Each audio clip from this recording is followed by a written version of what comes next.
I'll never forget that night as long as I live. I was driving to my sister's house to help her get ready for her new baby. She lives in a small, remote town in Northern California, which meant a long drive at night through some pretty desolate areas. The forecast had mentioned fog, but I didn't think much of it. I grew up in the Pacific Northwest. I was used to fog. Night fell as I drove. It was completely dark as I entered the part of the road everyone warns you about. Trees loomed high on either side, blocking out any moonlight and making everything feel incredibly black. Then suddenly it was like someone flipped a switch and the fog rolled in. At first it was just wisps, but soon it was so thick it was like driving through milk.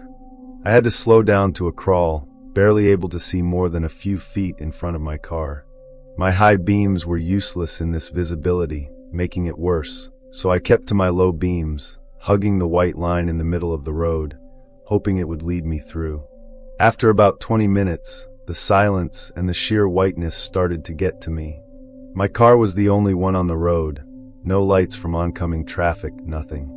Just as I was starting to feel genuinely creeped out, I saw something on the side of the road. It was a blurry, human-like shape, standing on the shoulder, facing away from me. I nearly slammed on the brakes.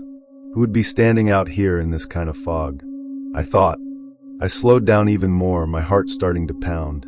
As I passed, I got a quick glimpse.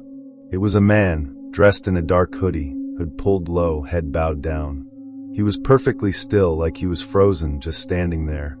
I sped up, trying to put as much distance between us as possible. I thought I'd left him behind, but a strange feeling settled over me. A few minutes later, a faint light appeared in my rearview mirror. It was a pair of headlights, very dim and flickering like old brake lights.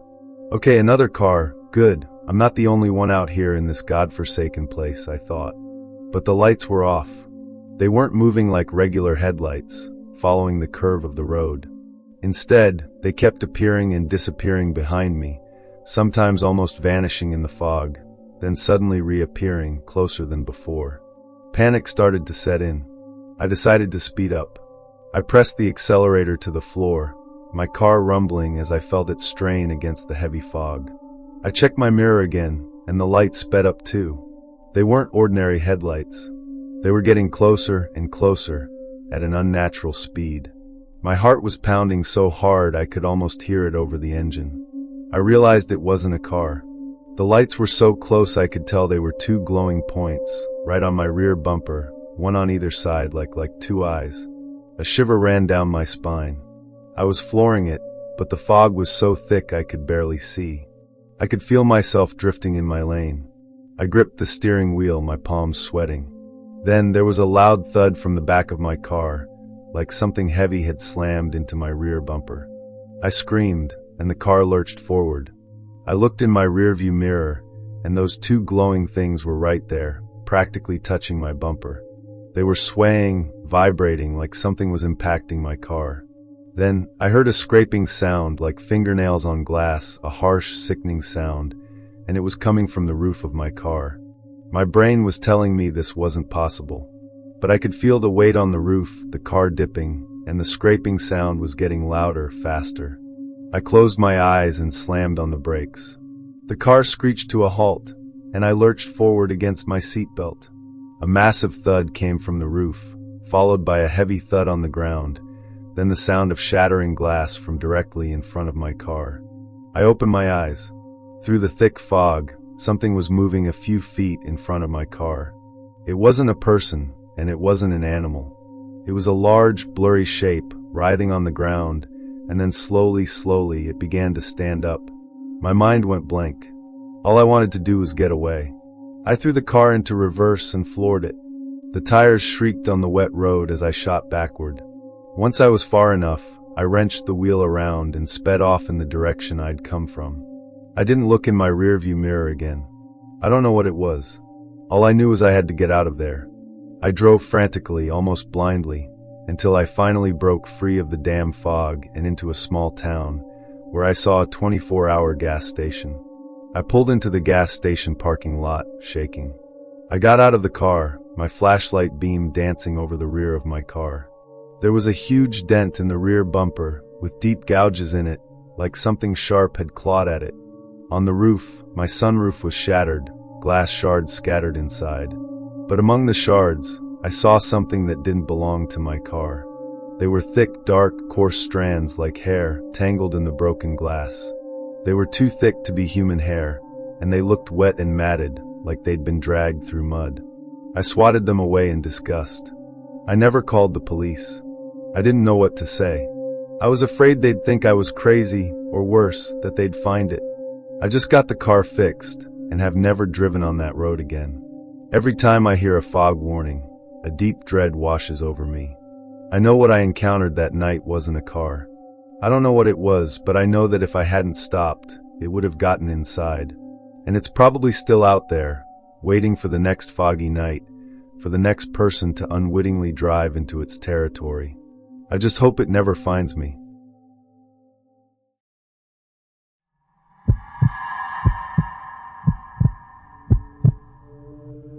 This happened a few years ago, specifically in the autumn of 2021. I had just moved to a small town in Central Oregon and found a night shift job stocking shelves at a large warehouse supermarket. The place was a bit out of town, surrounded by forest, and at night, besides the occasional truck on the highway, there was nothing but silence. I was staying in a simple cabin, lent to me by a distant relative of a friend.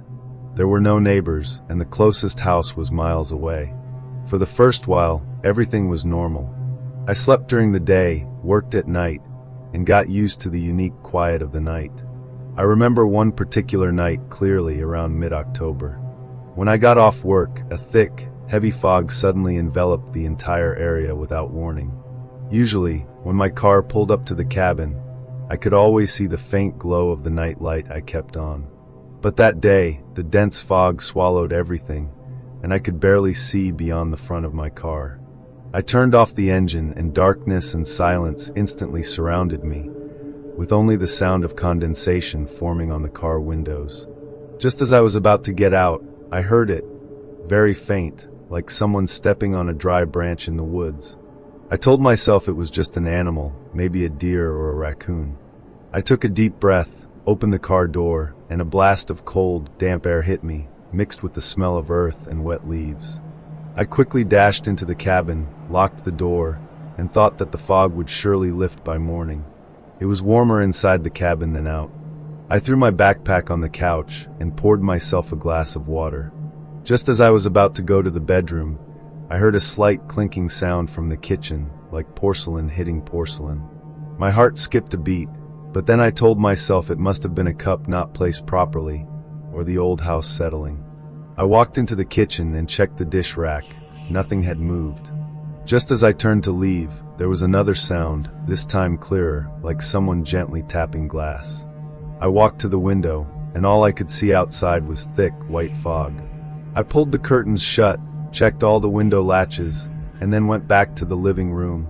I decided to turn on the TV, hoping some noise would dispel the unsettling feeling. I remember watching some mindless comedy, trying to relax, but my ears were constantly straining to catch any subtle movement in the house.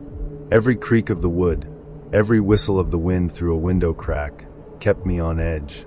I even thought for a moment that I heard a faint scraping sound outside the door, like someone dragging their fingers across the wooden door panel. I held my breath, and the laughter from the TV seemed distant. I told myself I must be too tired, stressed from work, and living alone in such a remote place made me imagine things. I don't know if I fell asleep, but I only remember waking up again to complete darkness in the cabin. The TV had turned off automatically. The curtain had been pulled open slightly, and the fog outside was even thicker than before, clinging to the windows, with droplets sliding down the glass. In the blink of an eye, I saw a shadow very blurry, like someone standing very close to the window. I bolted upright in bed, my heart pounding as if it would burst from my chest. I stared intently at the blurry white outside the window, but I couldn't see anything clearly anymore. My hand trembling, I picked up my phone, wanting to dial emergency services, but then I thought I might have been mistaken. Just then, I heard a distinct creak from the living room, like an old floorboard being stepped on. The sound was too close, It couldn't have been a figment of my imagination. I froze in bed, even my breathing becoming shallow. Then I heard the faint sound of a faucet being turned on in the kitchen, very soft, but eerily clear in the silent night. The water ran quietly, as if someone was carefully filling something. Fear instantly consumed me. I didn't even dare to breathe loudly. I knew there was someone in the house. I clutched my phone, curled into a ball, and tears streamed down my face. I listened to the gurgling of the faucet. The sound in the house was so bizarre and real. I could feel my heart about to explode, and my throat felt like it was blocked by something, unable to make any sound. I didn't know what to do. In my house, a stranger was in my kitchen. I heard the water stop, then a faint clinking of dishes. They seemed to be looking for something, or putting something away. I could feel my back drenched in cold sweat. I closed my eyes, praying this was all just a dream. But the sounds grew clearer, closer. I could hear slippers shuffling on the wooden floor, step by step, heading towards my bedroom. I snapped my eyes open and saw the doorknob to my bedroom slowly turning down. Without thinking, I leaped out of bed and rushed to the window. I pushed it open with all my might, and the cold fog instantly poured in. I didn't even bother to put on shoes. I ran barefoot into the woods. I heard a furious roar behind me, mixed with the loud crash of wood, and I knew that person had broken through the door. I ran desperately deep into the forest. I didn't know the direction. I just instinctively ran away from the cabin. Branches scratched my skin, and the icy fog made it almost impossible to see the way, but I couldn't stop. I heard footsteps behind me, heavy, chasing me. The sound was getting closer and closer. I could feel that person was only a few feet away. Just when I thought I was about to be caught, I tripped and fell heavily to the ground. I didn't have time to get up. I rolled into a thick bush. I heard the footsteps stop near me, then hurried breathing and the sound of branches being pushed aside. I held my breath, motionless, my body trembling violently from fear. I don't know how long I hid, maybe a few minutes, maybe a few hours. The footsteps and the rustling of branches gradually faded until I couldn't hear anything anymore. I felt an icy coldness, and then slowly crawled out of the bushes. The dense fog still hadn't lifted, and I couldn't tell which way was which. I stumbled along, unsure how long I walked, until I saw the distant lights of the highway. I ran towards that faint glow until I reached the side of the road and collapsed. A long-haul truck roared past me, kicking up a gust of wind. I watched the receding taillights of the truck, my mind completely blank. I eventually called the police, but by the time they arrived, there was nothing left in the cabin except the damaged bedroom door. They couldn't find any fingerprints or any clues. They just said it might have been a vagrant or a robber. Since then, I've never gone back to that cabin. I moved back to the city and found a day job. Every time the fog rolls in, I feel a chilling cold, a fear that feels etched into my bones. I always feel like that person is still out there, somewhere, waiting for the next thick fog to arrive. I don't know who they were or why they did what they did, and that's what terrifies me the most. I never dare to stay alone in remote places anymore, and every time I hear a strange sound, I immediately check the doors and windows. I know what happened that night will never truly end.